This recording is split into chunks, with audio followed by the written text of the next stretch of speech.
오늘 말씀은 예레미야 37장 11절에서 21절까지 말씀입니다. 예레미야 37장 11절에서 21절까지 말씀.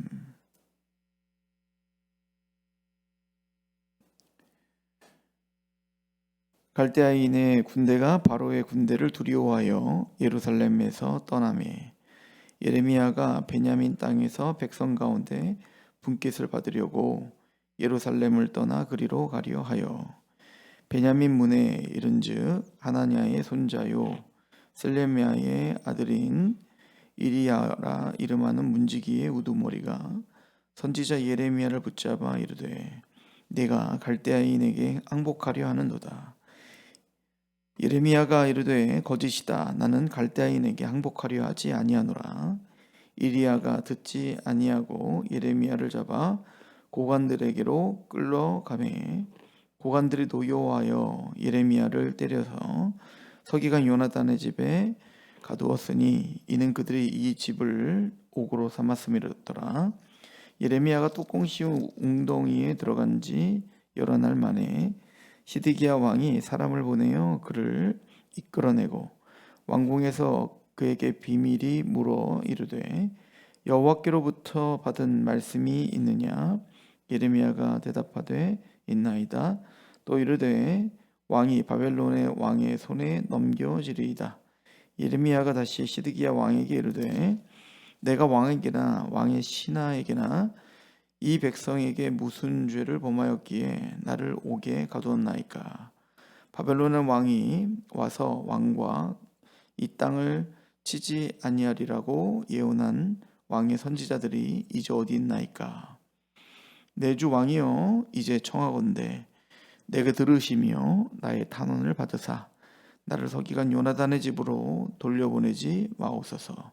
내가 거기에서 죽을까 두려워하나이다.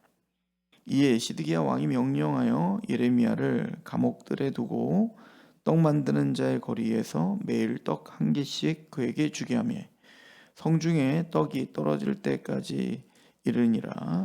예레미야가 감옥들에 머무느니라. 아멘.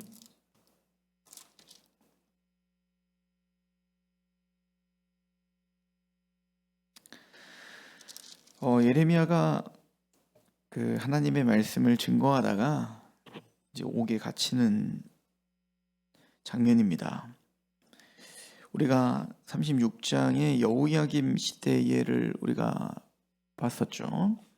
그 여호야김 시대 때부터 예레미야는 바룩을 통하여서 하나님 말씀을 써서 증거했고, 근데 그때는 이제 고관들이 두려워하는 자들도 있었습니다. 하나님 말씀을 두려워했던 자들도 있었는데, 이제 문제는 이 여호야김 같은 경우에 그 말씀을 불태워 버렸죠. 그때 예레미야가 바룩에게 썼던 말씀을 다시 기록하고 덧붙여서 그 바벨론에 의한 예루살렘 심판을 설명을 했었습니다. 자, 우리가 어제도 상고했듯이 여호야김은 바벨론에 의해서 폐위를 당했고 그의 아들도 바벨론으로 끌려갑니다. 나중에 폐위를 당해서 강제 폐위를 당해서 끌려가고 말을 잘 듣게 생긴 시드기야를 세운 거예요. 처음에는 시드기야도 바벨론 말을 잘 들었겠죠. 그리고 두려웠겠죠. 자기도 언젠가 이렇게 죽임당할 수 있겠구나 라는 두려움이 있었을 텐데, 사실은 그 시드기야는 바벨론보다도 하나님을 더 두려워했었어야 되는 겁니다. 하나님이 예레미야를 통해서 끊임없이 회개를 촉구했고, 또 예레미야 전에 이사야의 선지자의 메시지를 이미 알고 있었다면 당연히 하나님께로 돌이켜 자신의 어떤 지혜와 자신의 의지를 의지하기보다 하나님의 약속을 붙들고 하나님의 때를 기다렸어야 됐습니다. 자, 그런데 애국 군대가 이제 남유다를 도우러 출격을 했던 것 같아요. 그래서 그때 바벨론의 군대가 이제는 그 애국 군대를 대항해야 되니까 예루살렘에 주둔하고 있던 군대를 싹 빼가지고 아마 남쪽으로 보냈겠죠. 그래서 이제 애국 군대와 대항을 해야 되니까 그 얘기가 이제 37장 7절에 있었던 거잖아요. 이스라엘 하나님 여호와께서 이와 같이 말씀하시느니라 너희를 보내어 내게 구하게 한 유다의 왕에게 아뢰라. 너희를 도우려고 나왔던 바로의 군대는 자기 땅 애굽으로 돌아가겠고. 그러니까 이거 믿고 시드기야가 다시 이제 득심하여 예레미야의 말을, 더 정확하게 하나님의 말씀을 거부한 거죠. 내가 보니까 잘 될 것 같거든요. 하나님 말씀에 순종하는 것보다는 내 생각과 애굽을 의지하는 게 훨씬 빨라 보이고 그게 더 안전해 보이는 거죠. 자, 그리고는 더 나아가서 오늘 본문의 11절에 이제 예레미야를 붙잡아 가두는 이야기가 나오는데, 이제 예레미야가 예루살렘을 떠나서, 예루살렘에서 있다가 떠나서 베냐민 땅에 있는 자기 분깃을 받으려고 예루살렘으로 갔다. 예전에 이제 그 하나님께서 예레미야에게 베냐민에 있는 그 기업물을 자가 되어서 땅을, 기업을 사라라고 한 이야기를 한 적이 있었잖아요.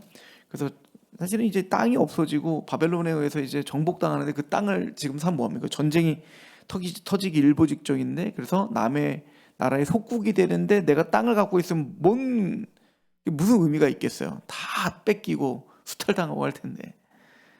근데 이제 예레미야는 하나님에게 순종하여 이제 그 땅을, 기업을 이제 다시 샀었던 그 이야기가 있었잖아요.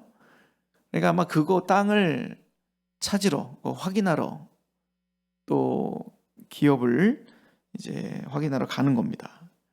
그래서 37장 22절에 보면 예레미야가 베냐민 땅에서 백성 가운데 분깃으로 받으려고 예루살렘을 떠나 그리로 갔다. 근데 그 땅을 분깃으로 받기 위하여 이제 예루살렘으로 나가는데, 그래서 베냐민 문에 이르렀는데, 베냐민 지파의 그 고래에 이르렀는데 거기서 이제 잡힌 거죠. 그래서 그들이 이제 예레미야에게 한 얘기는, 네가 지금 예루살렘을 떠나서 지금 이쪽으로 오는 이유는 네가 바벨론에 항복하러 가는 거지? 이렇게 된 겁니다. 왜냐면 예레미야가 계속 끊임없이 말했던 신탁이 뭐였어요? 바벨론에 의해서 멸망할 거니까 바벨론에 항복하자, 이거잖아요. 게다가 지금 예루살렘 안에 있었던 바벨론 군대들이 싹 빠져가지고 어디 갔어요? 딴 데로 갔으니까 이 유대인들이, 이 사람들이 예레미야가 친 바벨론이라고 생각한 거예요. 그 예레미야를. 그러니까 예레미야 군대를 따라서 지금 그 투항하러 바벨론으로 가고 있다라고 이제 사람들이 모함을 한 거죠. 그래서 바로 그 예레미야를 잡아다가 옥에 가둬버리는, 요나단의 집에, 서기관 요나단의 집에 가둬버리는 일을 한 것입니다. 그래서 이 가둬버리는 게 우리처럼 잘 꾸며진 어떤 뭐 감옥 이런 게 아니었던 것 같죠. 웅덩이를 깊게 파서 거기다가 사람을 던져놓고 못 나오겠죠. 그리고 그 위에 뚜껑을 닫아버리는 거예요. 그러니까 빛 하나 들어오지 않는 그런 웅덩이에, 그리고 뚜껑만을 닫아버렸으니까 그게 얼마나 춥고 또 두렵고 힘이 들겠습니까? 양식이나 잘 줬겠습니까? 그러니까 이 예레미야가 큰 고통을 당한 것이죠. 자, 그렇게 며칠이 지났는지 몰라요. 근데 여러 날 동안이나 그 웅덩이 속에서 갇혀 있다가 시드기야가 예레미야를 불러오라고 합니다. 잡혔다는 소식을 들었겠죠. 그러니까 예레미야를 데려와라 라고 해서 그 시드기야가 이제 의기양양해서 시드기야가 예레미야에게 말하는 겁니다. 17절에 보면 시드기야 왕이 사람을 보내어 그를 이끌어내고 왕궁에서 그에게 비밀이 물어 이르되 여호와께로부터 받은 말씀이 있느냐? 예레미야가 대답하되 있나이다. 또 이르되 왕이 바벨론의 왕의 손에 넘겨질 것입니다. 그러니까 시드기야는 자, 하나님께 무슨 그 웅덩이에서 받은 말씀이 있어? 자, 이 얘기는 뭐예요? 너 정신 차렸지? 하나님의 말씀이 같냐? 네 말이 맞았다면 지금 이 애국 군대가 이렇게 바벨론이 애국 군대가 두려워서 이렇게 철수하는 게 맞겠냐? 네가 틀렸다는 거 인정하지? 다시 하나님 말씀 듣고 와. 하나님이 뭐라고 하디? 우리 편이라고 말하지? 이걸 지금 강요하고 있는 거죠. 그때 예레미야가 바벨론의 왕의 손에 이 왕이 넘겨질 겁니다. 한마디로 당신 포로로 잡혀갈 겁니다. 라고 또 선포를 하는 거예요. 시드기야가 굉장히 화가 났겠죠. 그럼 예레미야는 참 담대한 사람이다. 예레미야는 참 두려움이 없는 사람이다. 이렇게 우리는 또 볼 수가 있는데 여기 보면 18절 보세요. 예레미야가 다시 시드기야 왕에게 이르되 내가 왕에게나 왕의 신하에게나 이 백성에게 무슨 죄를 범하였기에 나를 옥에 가두었습니까? 바벨론의 왕이 와서 왕과 이 땅을 치지 아니하리라고 예언한 왕의 선지자들이 이제 어디 있나이까? 그러니까 여기서 이제 힌트가 있죠. 시드기야는 수많은 궁중 선지자들을 두고 그들이 이제 이 시드기야가 듣기 좋은 얘기만 했던 거잖아요. 그러니까 예레미야는 그 어두운 감옥에서 나와서 담대하게 얘기하고 있는 거죠. 아니, 내가 당신에게 뭘 잘못했냐? 난 하나님 말씀 가운데 바벨론에서 당신이 끌려간다고 하니까 나는 선포했을 뿐인데 지금 당신 옆에 있는 당신을 즐겁게 해주는 그 수많은 선지자들 다 어디 갔냐? 자, 그러면서 이제 20절에 보니까 내 주 왕이요 이제 청하건대 내게 들으시며 나의 탄원을 받아서 나를 서기관 요나단의 집으로 돌려보내지 마옵소서. 내가 거기에서 죽을까 두려워합니다. 그러니까 예레미야의 또 인간적인 그 두려움이 여기 또 있죠. 나 거기 절대 가고 싶지 않습니다. 난 거기 너무 두렵습니다. 그러니까 시드기야의 말은 야, 그렇게 그게 두려우면 네 입술의 말씀을 바꾸라고 말하고 싶을 거 아니에요. 네가 바벨론 편이 되어서 바벨론에 의해서 이 나라가 망한다고 하니까 네가 거기 잡힌 거 아니냐? 네가 그 바벨론 편이라고 하니까 너 거기 잡힌 거 아니냐? 그러니까 네 신탁을 바꾸면 되잖아. 이 말이 하고 싶었겠죠. 근데 예레미야는 절대 그 말을 바꿀 수 없어요. 그렇다고 해서 웅덩이에서 사는 거, 감옥에 갇히는 거, 고통당하는 거, 이리저리 조롱당하는 게 예레미야가 행복하겠습니까?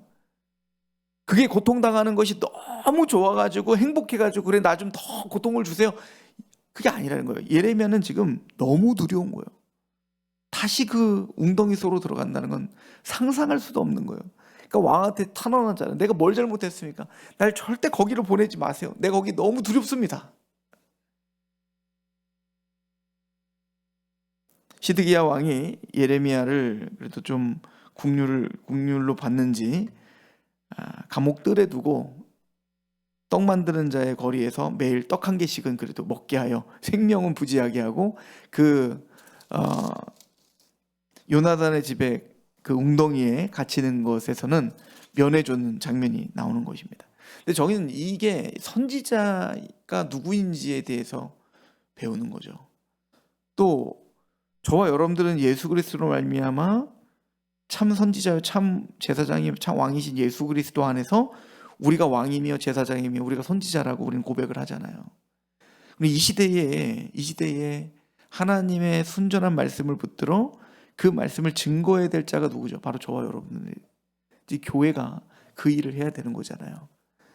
그럼 교회가 또 저와 여러분들이 성도들이 지녀야 될 태도가 여기 있는 겁니다. 우리는 고난이 두렵고 또 말씀으로 인하여 당하는 자기 십자가가 행복한 사람들은 아니에요. 우리는 두렵고 걱정되고 어찌하면 이 어려움에서 좀 벗어났으면 좋겠다라고 하는 그 마음이 있는 사람들이죠. 누가 고통이 좋습니까? 누가 어려움이 좋습니까? 그럼에도 불구하고 그 입술에 하나님이 넣어준 하나님의 말씀을 타협하거나 변개하지 않는 것이 선지자의 사명임을 성경은 가르쳐주고 있는 겁니다. 우리는 예레미야처럼 약하지만 또 한편으로는 그럼에도 불구하고 하나님의 말씀을 증거해야 될 사람들이라는 거죠. 이게 우리의 사명입니다. 요한계시록에 보면 요한계시록 10장에 사도 요한이 하나님의 손에 잡혀 있었던, 하나님의 편에 있는 큰 천사의 오른손에 두루마리가 잡혀 있었는데, 그 두루마리는 하나님의 이제 앞으로 있을 모든 역사가, 하나님의 또 모든 계획이 기록되어 있는 말씀인데, 하나님께서 그 말씀을, 그 두루마리를 받아 먹으라는 겁니다. 그래서 예레미야가 그 말씀을 받아 먹을 때 입에서는 단데 배에서는 썼다, 이렇게 말을 해요. 그러니까 하나님의 말씀에는 그 말씀이 우리에게 들려질 때 우리는 꿀송이처럼 단 그 기쁨과 또 그 은혜 가운데 있죠. 그런데 그것이 소화가 되고 체질화가 되고 그것을 살아낸다는 것은 배에서 쓴 것처럼 고난이 뒤따릅니다. 그러면서 하나님이 사도 요한에게 말하기를 너는 예언하라, 이렇게 말합니다. 그러니까 하나님의 말씀이 꿀송이처럼 달아요. 이걸 부인할 수가 없습니다. 그런데 그 말씀대로 산다는 건 고난입니다. 그러나 그 고난 앞에서 타협 없이 하나님 말씀을 증거해야 될 사람이 사도 요한이었고, 그 말씀을 듣고 사도 요한처럼 동일하게 살아야 될 사람들이 바로 교회인 거죠. 그래서 교회는 하나님께서 사도 요한에게 주신 말씀을 들어요. 그걸 이제 두 증인으로 계시록 11장은 이야기하는 겁니다. 그 두 증인도 사도 요한이 그랬던 것처럼 42달 동안 짓밟힘을 당합니다. 그러나 1260일 동안 예언을 합니다. 그랬더니 그 성에 있었던 사람들이 그 예언하는 두 증인을 미워하고 증오하고 싫어하죠. 나중에 어떻게 하냐면 죽여버립니다. 그 두 증인이 거기서 죽임당해요. 근데 그 죽임당하는 곳을 뭐라고 하냐면 소돔이라고도 하고 애굽이라고 하더라, 이렇게 써 있습니다. 계시록은. 그러니까 유혹과 핍박의 장소. 소돔은 이제 엘리야 시대 때 아합 왕을 대항하여, 소돔은 이제 우리가 잘 알던 롯 이야기잖아요. 의인이었던 롯. 그러나 유혹의 장소였던 그 세상을 상징하는 그 소돔. 그리고 애굽은 하나님 백성들을 노예로 삼아 핍박하고 하나님을 대항했던 파라오가 주둔하고 있었던 핍박의 장소. 근데 그 유혹과 핍박의 장소인 그 세상, 근데 그곳에서 두 증인, 즉 교회가 죽임당하는 이야기인데, 계시록 11장은 그걸 소돔이라고도 애굽이라고도 하는데 우리 주님이 죽으신 곳이다, 이렇게 말합니다. 즉 예수님이 죽으신 곳이라는 거예요. 상징적 의미가 있는 거죠. 이 두 증인 교회는 바로 고난을 당하며 예언을 하며 그렇게 살았는데, 사실은 그의 운명들이 누구를 따라가고 있는 운명이라는 걸 보여주고 있는 거예요. 그의 주님이신 예수 그리스도가 십자가에 죽으시고 부활하셨던 그곳에 자기 십자가를 지고 하나님의 말씀을 증거하는 사람들을 계시록 11장은 얘기해 주고 있습니다. 근데 예수 그리스도께서 십자가에 죽음으로 끝나지 않죠. 3일 만에 부활하시고 승천하시 하나님 우편에 앉으시잖아요. 근데 계시록 11장은 그 죽임당하는 두 증인이 죽었던 그곳에 3일 만에 부활하여 승천하는 이야기가 나옵니다. 즉 그 소망을 가지고 이 두 증인, 하나님의 사람들, 교회는 이 선지자의 사명을 다하고 있는 겁니다. 우리도 마찬가지라는 것이죠. 자기 십자가를 지고 따른다는 것은 하나님이 우리에게 맡겨주신 십자가 복음을 꿀송이처럼 달게 그것에 감격하고 강권되는 겁니다. 그래서 그 말씀을 증거할 수밖에 없는 사람들이 된 거예요. 그런데 그것으로 말미암아 고난당하고 핍박당하고 고통당하는 것이 우린 즐겁지 않습니다. 두렵고 힘들고 그것 때문에 늘 불안에 떨 수도 있습니다. 그럼에도 불구하고 그 말씀을 타협 없이 증거하고 있는 사람들, 그게 바로 교회여야 되고 저와 여러분들이어야 된다라고 이야기를 하고 있는 것이죠. 나중에 이제 예레미야가 그런 얘기를 해요. 하나님 앞에 막 울면서, 하나님, 나 이제 하나님 말씀을 증거하고 싶지 않습니다. 하나님 말씀을 내가 이야기만 하면 내가 고통당하고 고난당하고 나를 싫어하고 조롱하고 나를 죽이려고 합니다. 그런데 내가 이제부터 그래서 나 하나님 말씀 전하지 않을 거예요 라고 내가 말을 하면 내 마음에 불이 붙는 것 같아서 내가 어찌할 수가 없습니다. 이게 선지자의 마음인 거죠. 하나님의 말씀, 믿음을 지키고 신앙을 지킨다는 것은 참 고난의 길이라 당장 포기하고 싶은데, 난 이제 하나님 말씀 증거하는 사람이 되고 싶지 않습니다라고 하면 내 마음이 불이 붙는 것 같은 거예요. 왜냐하면 하나님의 심정을 알기 때문에, 또 복음의 이게 얼마나 중차대한 일인지를 너무 잘 알기 때문에 그 마음에 불이 붙어서 다시 또 두렵지만 다시 또 싸움터로 나가는 사람들, 이 사람들이 선지자고 하나님의 교회다라고 성경은 가르쳐주고 있습니다. 그 마음을 붙들고 또 선지자요 제사장요 왕으로 우리를 부르신 그 하나님의 그 부르심 앞에 우리가 덤덤하게 서 있는, 또 하나님의 은혜를 구하며 그 길을 완주하기를 갈망하는 저와 여러분 되기를 축원합니다. 기도하겠습니다. 하나님, 너무나 감사합니다. 우리가 하나님의 은혜 가운데 삽니다. 두렵지만 또 떨리지만 또 자신도 없지만 하나님의 말씀이 분명하기에, 십자가의 은혜의 그 사랑이 우리를 강권하기에 우리가 또 그곳에 덤덤히 하나님의 말씀을 증거하는 자로 서 있게 하시옵소서. 우리의 눈빛과 우리의 모든 삶의 발자국을 통해 예수 그리스도가 선명하게 드러나게 하시옵소서. 예수 그리스도의 이름으로 감사하며 기도합니다. 아멘.